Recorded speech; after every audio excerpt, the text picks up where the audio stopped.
Welcome to the Really Know Your Customer podcast with your hosts, Betsy Westhafer and Tony Bodoh. Join Betsy and Tony as they dive in with highly successful C-suite leaders who have grown successful organizations by creating a laser focus on listening to their customers and building deep customer relationships. Now, it's time to join Betsy and Tony for the Really Know Your Customer show.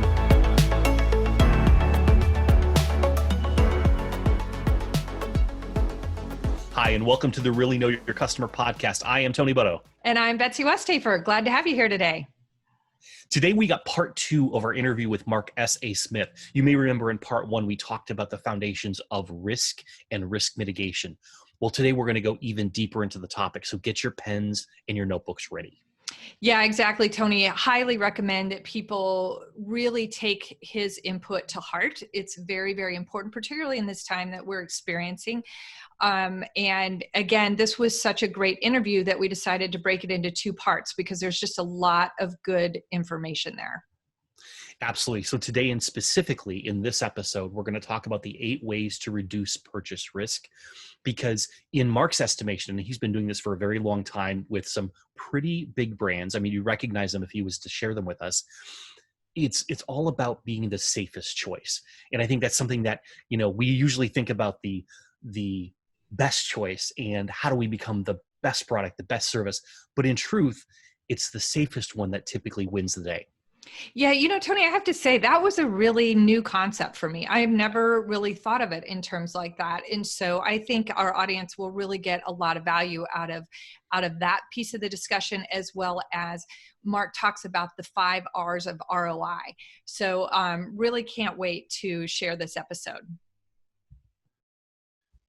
Ready to proceed and talk about 8 ways that we can reduce that perceived risk so that we ensure that we're safest choice? Yes, please. All right. So the first perceived way to reduce perceived risk is proof. It happens to be all of these factors start with a P. All right. So proof. Prove that we are going to do what we claim we're going to do. We do that: testimonials, case studies, assessment tools, customer reviews, paid proof of concepts. We have to make sure the proof is contextual to their scenario, to their context. For example, if you're working business to business, you can't use a finance example to sell somebody in transportation.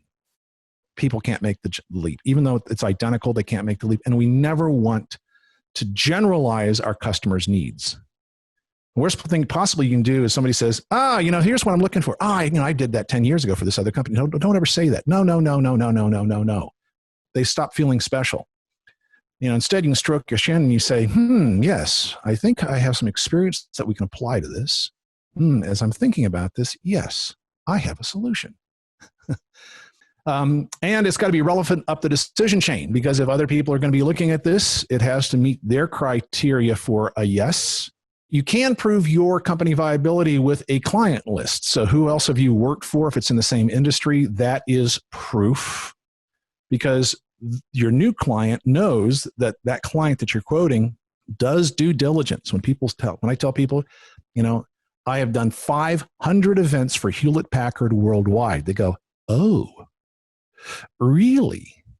Because they know the process HP put us through to even do one event.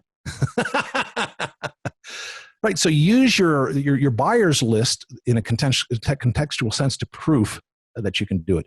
And of course, we want a preponderance of proof, lots and lots and lots of it. So proof is the first one. For me, one of my favorite things about talking to you, Mark, is just the nuanced phrasing. I'm a word person. I was a journalism major in college. Just the nuanced phrasing and going from, oh yeah, we did that for another client 5 years ago, to, I think we have some experience we can apply to this. Totally different vibe that they're going to get from that. It's about them. It's not about, oh, we have this cookie cutter solution that would probably work for you too. So I think that's super valuable to hear. Excellent. Thank you. Yes. Two things really come to mind as I listen to this, Mark. Number one, I want to point out to the audience, just if they haven't picked up on it, are you realizing that everything Mark is talking about is experience? It's how people feel and how they think, and that's what creates experience. The second piece that really strikes me here is we're talking about the proof, and you said the preponderance of proof. that is one thing that I see so many companies failing to do well. It's like you pull up their website and you look at it and they're talking about themselves. They don't make their customer, their past customer, the hero. And as you and I have talked about in the past, the customer wants to be the hero. You are simply there to be the guide. They want to be Luke Skywalker. You are Obi-Wan. Right on, Tony. I love it. Thank you. All right, the next P is process. Show them how you work together. Do a demo about the relationship. Do a demo about the experience. And the key reason why is because an executive will never agree to a project they don't know how to manage. So you have to tell the executive what the relationship looks like so they know how to manage the project. Now, that's so important. I'm going to say it again. An executive will never agree to a project they don't know how to manage.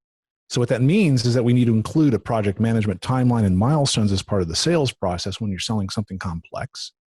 And even for something simple, here's how it works. You take a look, we make sure it's perfect for you. You place the order, we deliver, our team shows up and installs it, make sure it works perfectly. And then we have somebody available for the next 12 months standing by, ready to help you if you have any issues whatsoever. That's it. Yet that as simple as that seems, and as a salesperson, you go, oh, that's stupid. Everybody knows that. No, they don't. And you have to articulate it and for them to go, oh, okay, for them to reduce that, I don't know how this works. The first time you've ever do something like maybe the first time you've ever rented an Airbnb. What's that like? How do I know how to get in the house? What if there's no hot water? And I think I just stay at a hotel because they always take care of those things for me. They hand me a key. So you have to have that check-in sequence that's described for somebody, ideally a video demo of how that looks, how that process works for them to reduce their perceived risk. Along the same lines, if you're selling something that's very complex and very expensive with multiple decision makers, you have to use a phased deployment approach because that limits the perceived risk. For example, when I work with a lot of my clients, let's just go back to the HP example. We started with HP with a single pilot that was within the signature authority of the person that hired. Once that pilot was successful, we had all of the proof from the people that participated, including proof of performance. We made sales increase. We had a 100% increase in sales for the people that went through the program initially. We doubled the sales of everybody else that had never been through it. Then he was able to take that evidence and take it up to his boss and say, I think we need to expand this program. And of course, we got 10x the funding. Then we did 10 programs, and we took that set of proof up to their boss and got 100x the funding. So we went through this at a phased deployment. We didn't start off selling them 500 days. We started off selling them 1, then 10, then 50. And that's how that ended up rolling out, is that phased deployment. It was a process that we took. What really strikes me about that, Mark, is thinking about when people hear the word demo, they think feature function. Indeed. And you made the comment about doing a demo of the relationship. Yes. And I've never heard that concept before, and I love it because that's really what you need to demonstrate. It's not about the features and functions because, who cares? It's really about the relationship and how they're going to ultimately get their needs met. Indeed. And to put another idea alongside that, in my experience in working with software companies, 80% of the features are never used by the customer. And if you do a demo, 80% of what you're going to talk about, they don't care about. Talk about killing yourself. Yeah. And again, it creates friction because they're having to process in their limited cognitive capacity. They're having to process things that just don't matter, which keeps them from processing things that do matter. Well, if they say 4 don't cares for every, oh, wow, that's a problem. Yeah. It's interesting, Mark. There's another aspect to this that I really like, and you didn't say it, so I'm going to call it out. You alluded to it. The pilot that you did was paid. Indeed. And so many people think that they have to offer a free demo, a free pilot, et cetera.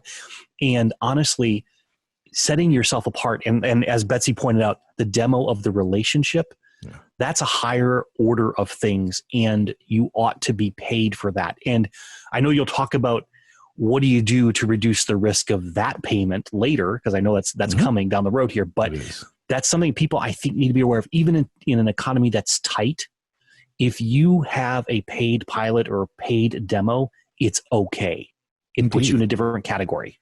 Indeed. And there's a lot of ways of handling that. First of all, commitment. What we create, we support. And through that payment, you support the outcome. And it's a way different mindset if somebody has skin in the game than if they have no skin in the game. Now, actually, I want to talk about that for just a moment because it's a really important concept. Reciprocity, which is one of the 6 influence factors talked about by Robert Cialdini in his book, Influence, the Psychology of Persuasion. Reciprocity is one of the most powerful tools that we have in sales. Reciprocity is the concept that if I do something for you, you feel compelled to do something back, and it's wired into our brain. It's the way the tribe works. The hunter brings back food. Those at the camp are going to take care of the hunter. They're going to cook the food. They're going to give them sexual favors, whatever it happens to be, they're going to be taken care of. And of course, the same thing happens. The camp takes care of the hunter goes out and gets food for them. There's this wonderful reciprocity that allows the world to work well. And humans work extremely well on reciprocity. And it also works the other way. If I do something to injure you, you're going to feel like you want to get revenge.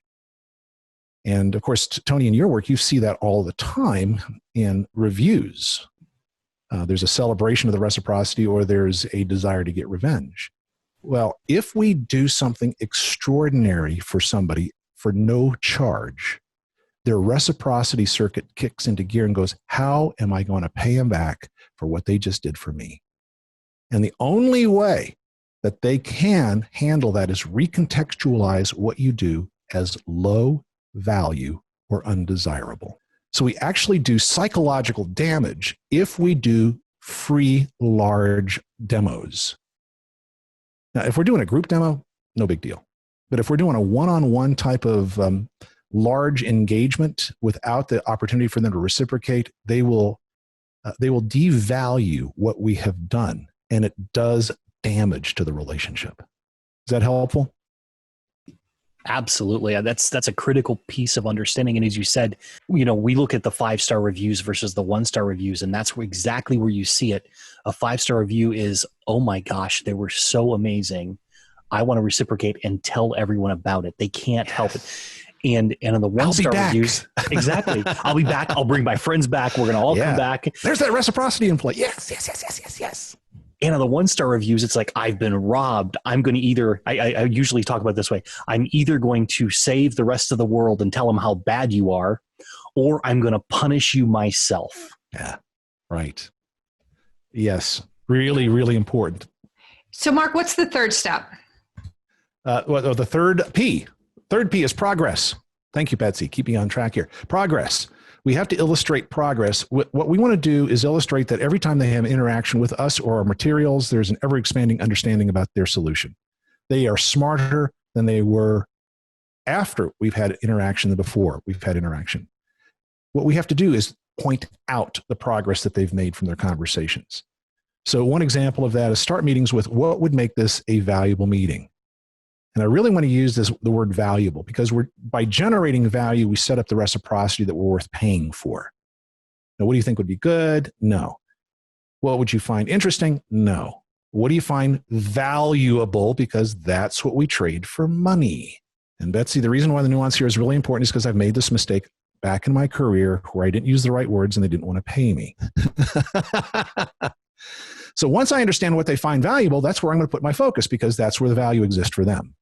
Then I want to end the meeting with what was the most valuable idea you got from our conversation. So that throws cement and illustrates progress.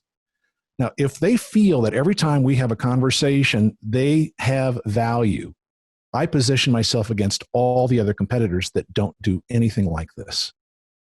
So we have to illustrate that progress. So we can illustrate progress with education, insights, thought leadership, and also things such as how-to guides and white papers that help illustrate that we indeed are making progress towards our goal. That progress reduces the perceived risk along the way. So that's the third P. Ready for the fourth P, or do you have something you want to add? I'm good. Tony, anything? No, let's get the fourth P. Fourth P is position. Change how they view your offering. Position. Connect to an existing commitment. This is just like something you've purchased before, only it fills more of your desired outcomes. Show how this contributes to multiple desired goals. If you can show how they can solve multiple problems simultaneously with what you're offering to them, that's a position that puts you into strength and decreases the perceived risk. Now remember, that all purchases have to fulfill the desired goals of the scorekeeper. The boss, whoever's keeping score, whether it's a spouse or a boss's boss, doesn't make any difference.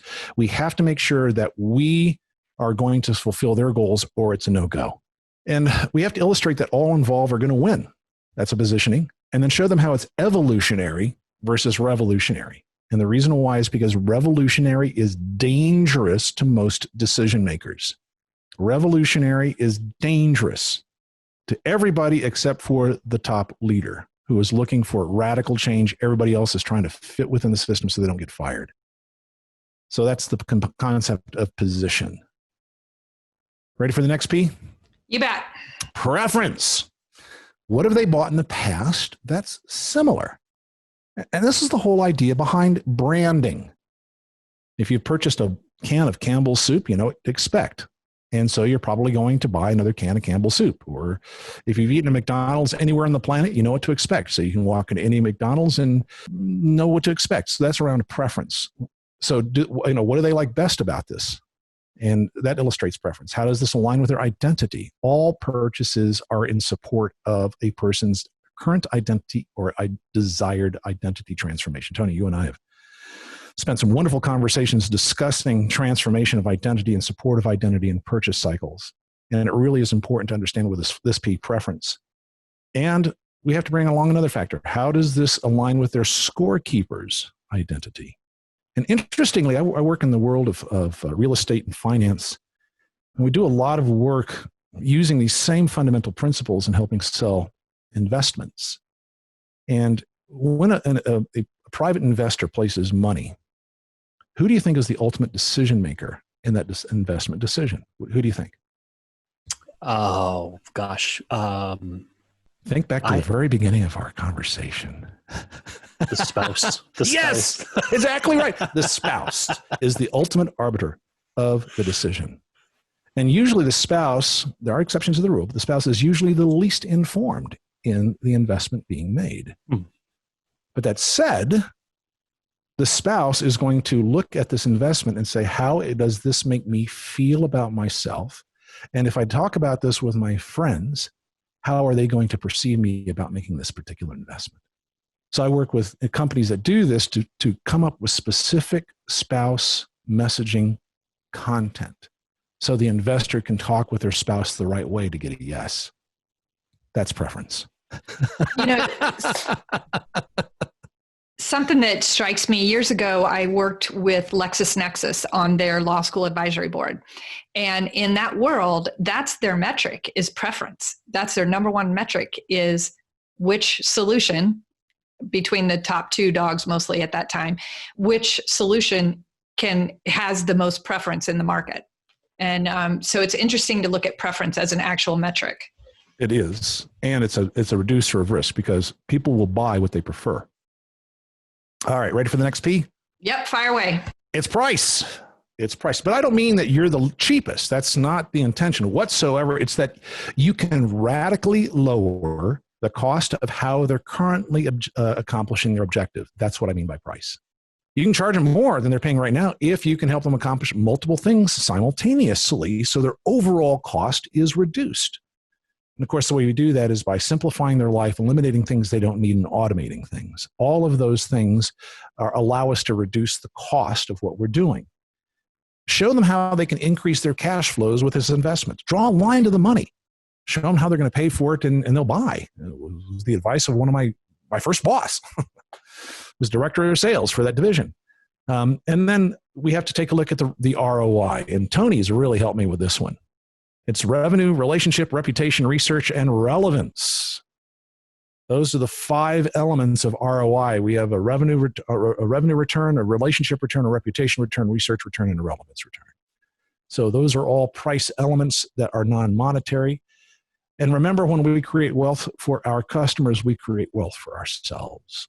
So you have to talk about price not as cheapest, but as most valuable. That's the 6th P. Ready for the 7th P? Yep, I'm still just processing. Sorry, I'm still just processing the 5 Rs. Oh, the 5 Rs.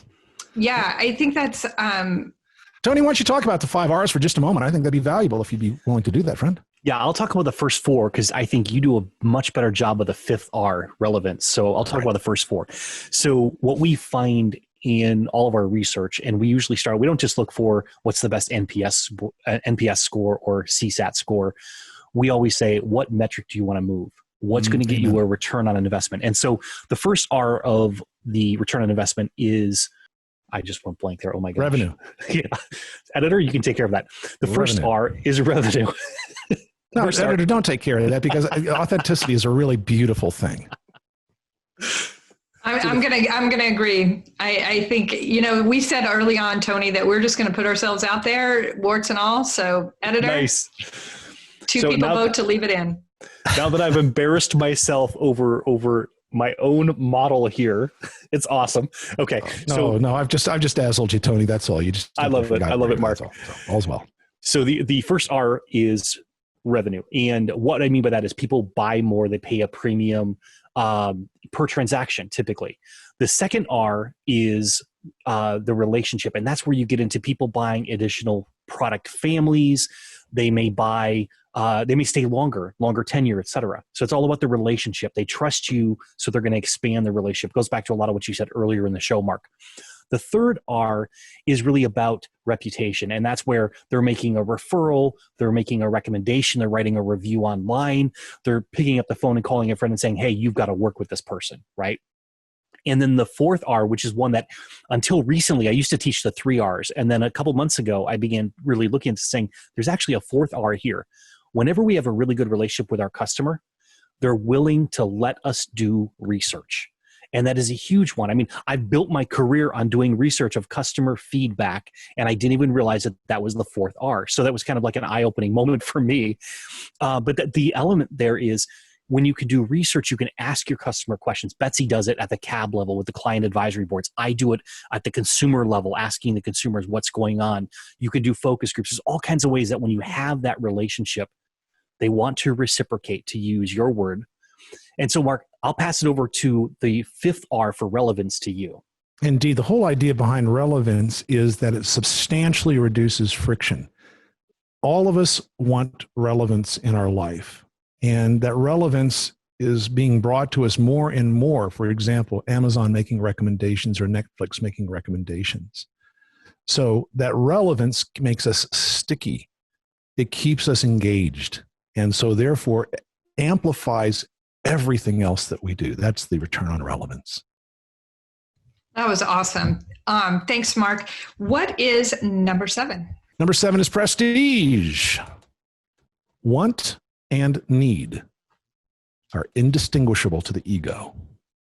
If we can position what we're selling as a prestige element, what somebody now wants becomes a need.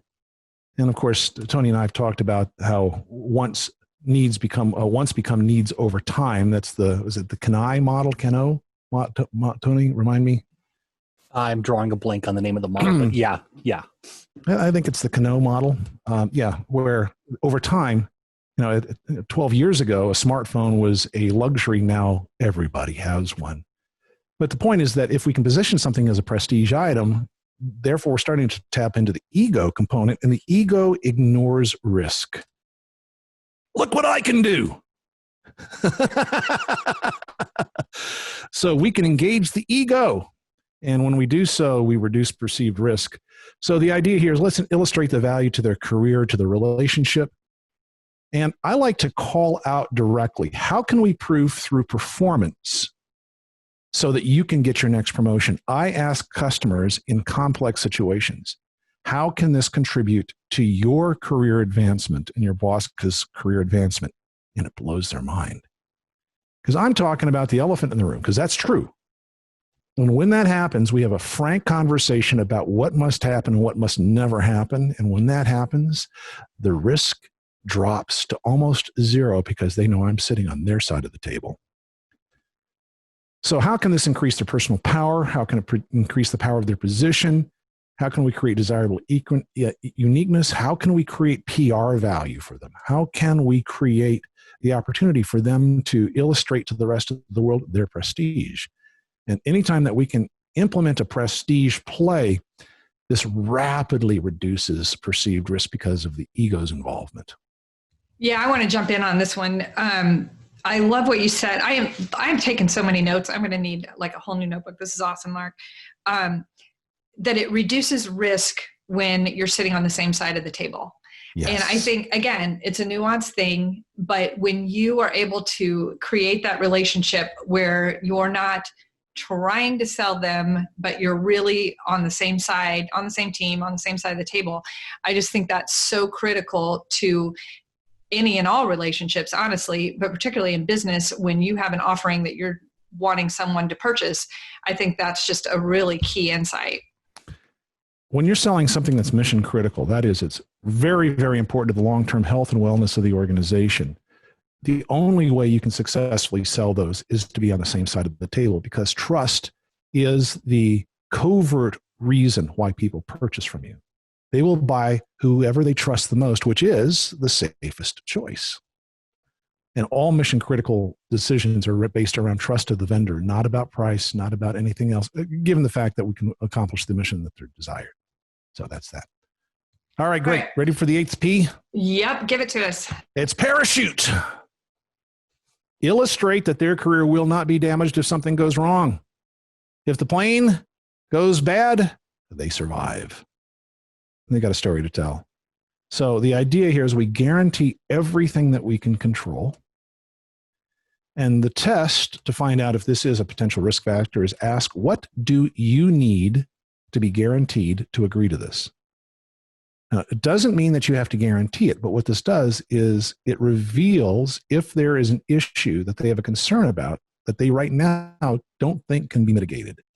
Mark, can you repeat exactly how you phrased that just a minute ago? I will, and I'll take it apart. What do you need to be guaranteed? Hey, look, there's a little rhyme there. What do you need to be guaranteed to agree to this?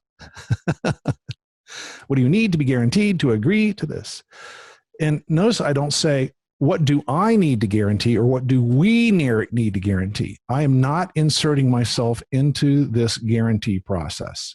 What I'm doing is uncovering the unmitigated risk that they are currently holding in their mind that is stopping the sale. Once they will reveal to me what that unmitigated risk is, then I can, if at all possible, come in and mitigate that in some fashion. And it could be through a guarantee, it could be through a warranty, or it could be by purchasing insurance. Insurance, remember, insurance is a way of reducing perceived risk. And so there's a lot of interesting strategies around insurance, and we can insure practically everything. You know, for crying out loud, remember Bette Davis's legs were insured for $1 million. Of course, that was a PR stunt. So the parachute offer should scare your team. We can't do that. It should relieve your prospect. You do that? And it should confound your competitors. How can they do that? Let me give you an example. Let's say that you're selling computer systems.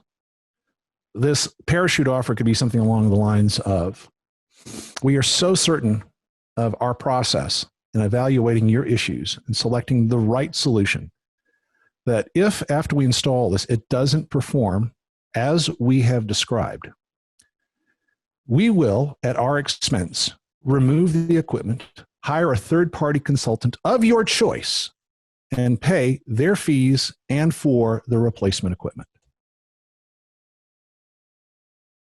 Now, that should scare the team. It scares me just thinking about it.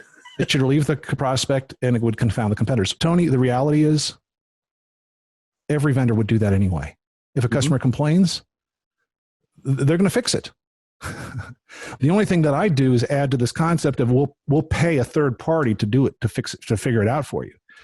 Well, you know, the reality is the number of times that would have to happen is really approaching very close to zero, but the number of sales you're going to close more rapidly because you've reduced that risk to zero is worth every part of the risk that you are taking on.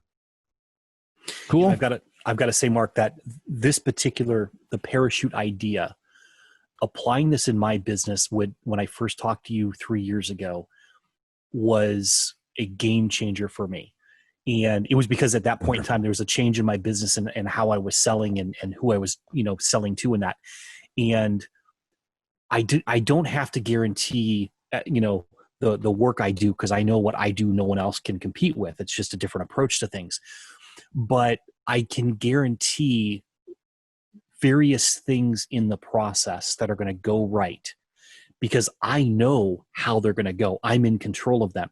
And when I put those guarantees in there, it's amazing to see how fast their mind shifts. Like, wait, just like you said here, you can do that? Yes. You're willing to do that? Absolutely. Yes. And so it's fascinating to watch how that just changes the conversation. Indeed. And in fact, I even guarantee my work. I guarantee my summit.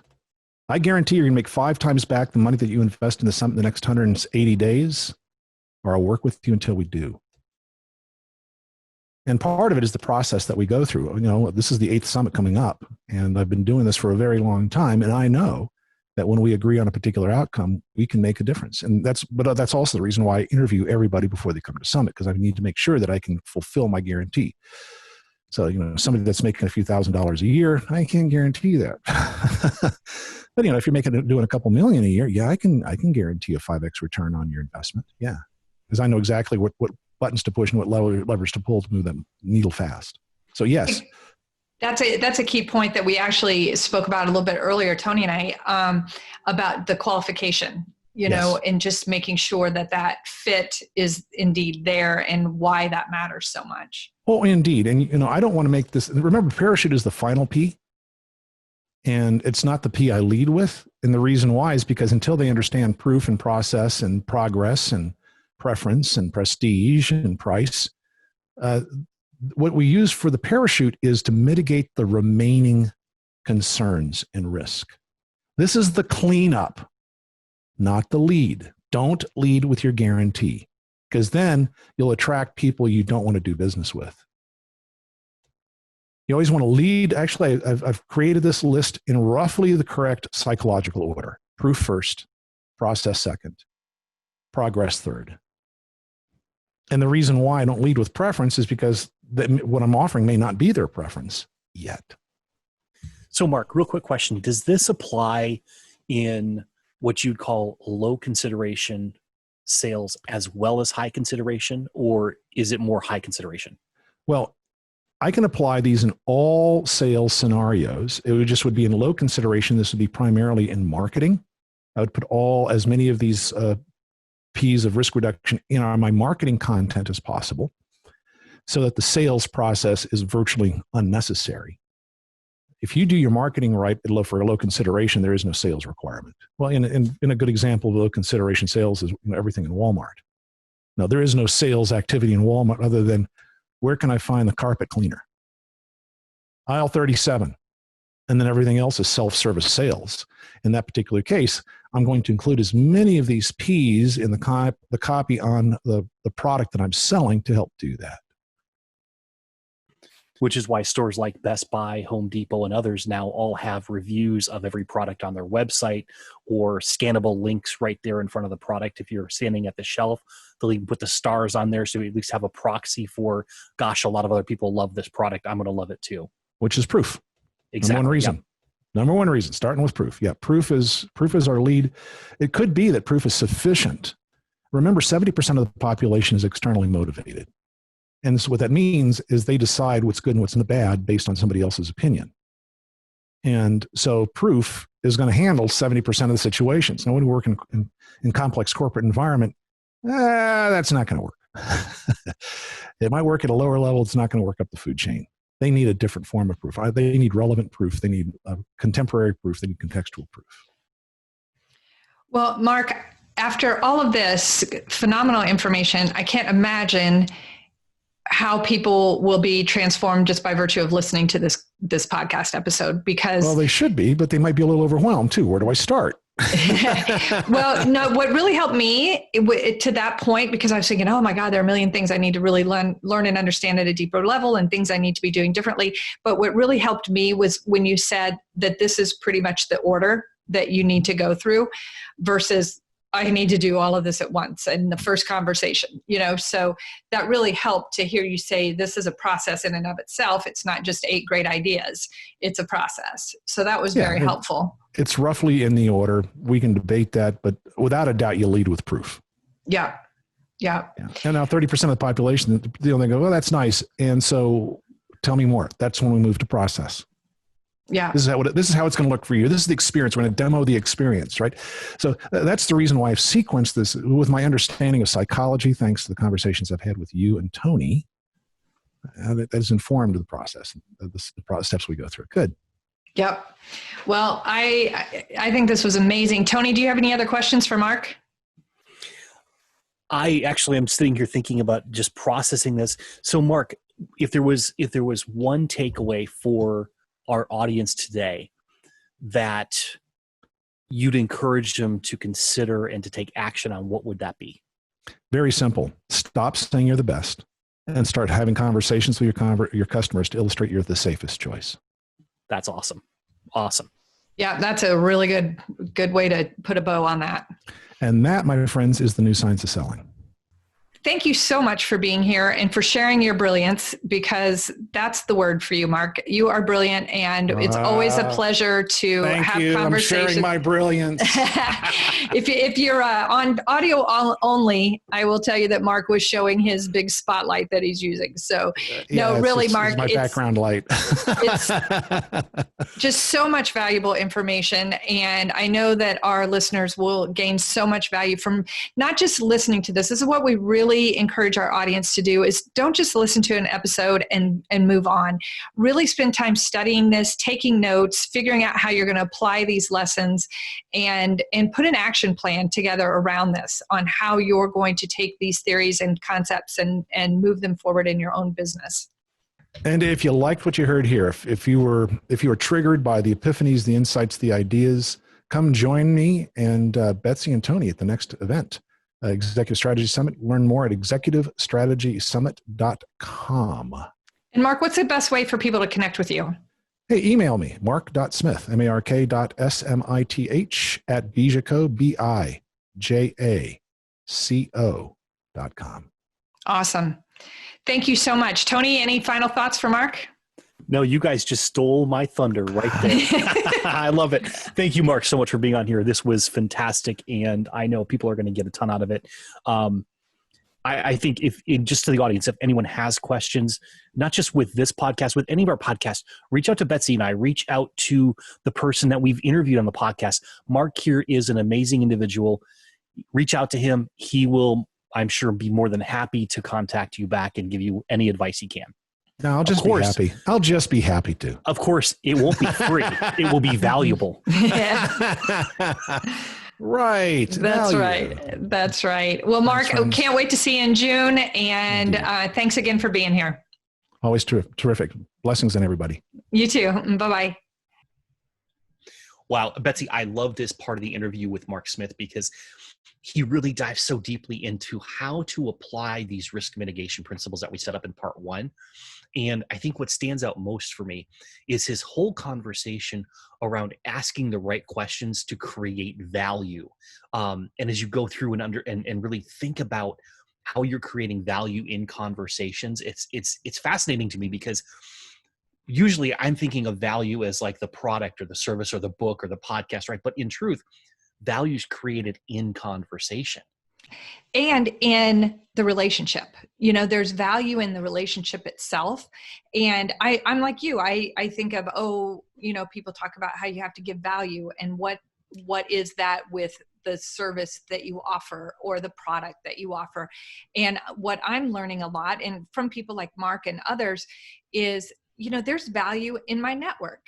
I can connect people to one another and there's value there. So there's value in the relationship as well as your product or service. And I just think this was such a great conversation. I plan to listen and re-listen to this episode because there was so much in there. So again, thanks to Mark Smith for being such a great guest and for sharing so much knowledge. So with that, we will wrap up, and we are so happy that you have joined us. Please take action on what you hear. That's what Tony and I are really passionate about as far as this podcast. We want to give you information, but we really want to encourage you to act on that information, further your business, really get to know your customer. And we will see you next time on the Really Know Your Customer podcast.